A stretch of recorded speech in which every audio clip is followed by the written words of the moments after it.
God rescues his people out of slavery to bring them into a new home, a distant garden land full of abundance. But God didn't take Israel directly there. Instead, God leads Israel the long way through a harsh, dry wilderness. But why? What's the reason for taking them through the desert? Yeah, that's a great question.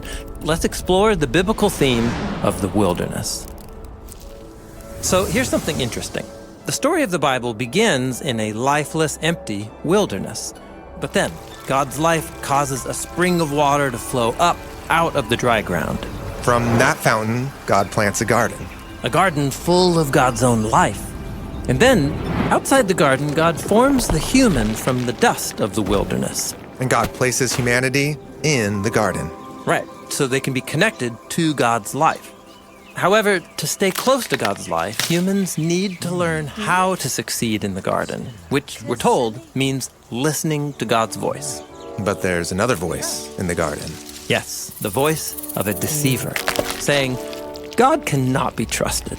In fact, God is holding out on you. You could have life on your own terms.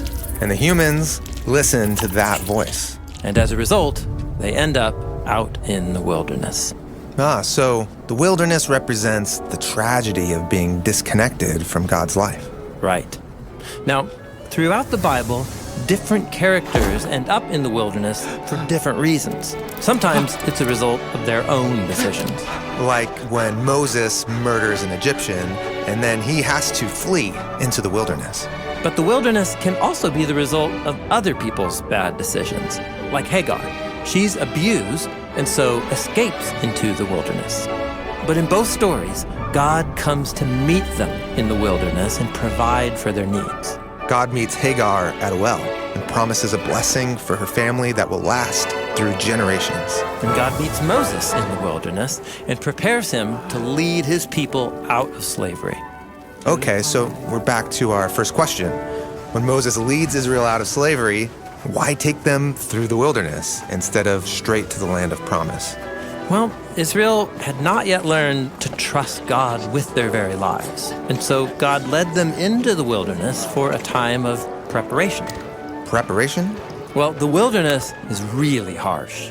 But God went alongside them, providing what they needed, just enough for each day.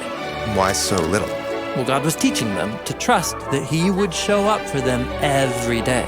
He's training them to listen to His instruction and stay connected to His life. So the key to surviving in the wilderness is the same key to succeed in the garden.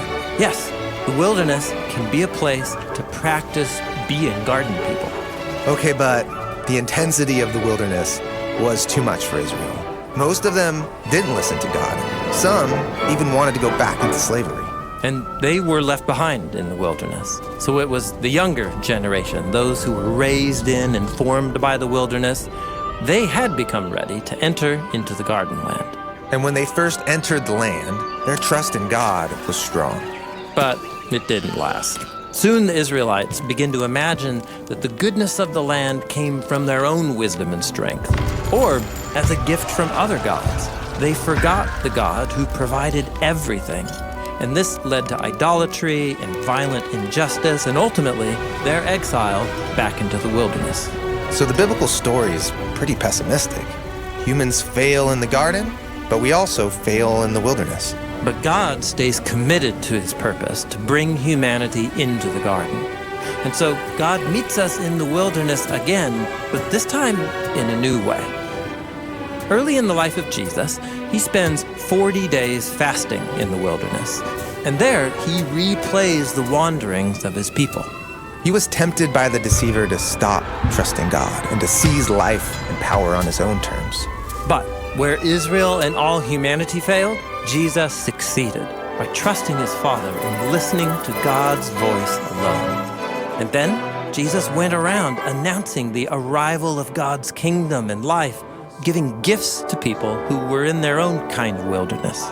Yeah, He was healing people and feeding them, sometimes in an actual wilderness. And He called people to follow Him and to listen to His voice and to share His garden gifts with others. And after His death and resurrection, Jesus went ahead of all of us to open up the way to the future garden land.